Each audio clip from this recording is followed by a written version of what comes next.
For quite frankly, you have heard our stance very loud and clear that it's that unilateral withdrawal has no legal basis. Water should not be weaponized. It has implications for us. The Indus Basin in Pakistan's agriculture, I mean, that's our backbone that supports roughly 80% of the country's irrigated land. First of all, we welcome the ceasefire, which has been led by and brokered by President Trump. And therefore, it's been a sort of a short duration escalation. It's good to see things moving towards the norm. So at this point in time, I do not see any large fiscal fallout coming out of it. And if you've seen the stock market rebound today, the big drop that we saw in Friday has been more than well covered in the PSX today.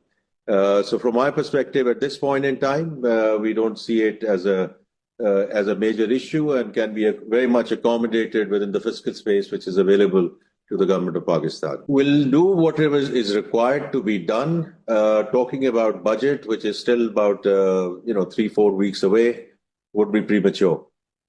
But whatever we need to do in terms of ensuring that our defense requirements are met, will be met. IMF discussions will take place on time. It doesn't matter whether it's here or virtual. The schedule, which is there between the 14th and the 23rd, very much stays intact. Yeah, I think that sort of unilateral announcement, now this goes back to a treaty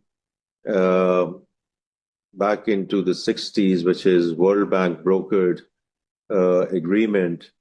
And therefore, quite frankly, you have heard our stance very loud and clear that it's that unilateral withdrawal has no legal basis. Water should not be weaponized. And therefore, I mean, that's our government's stance. And of course, it has implications for us. The Indus Basin in Pakistan's agriculture, I mean, that's our backbone. And that supports roughly 80% of the country's irrigated land and roughly 90% of our food basket.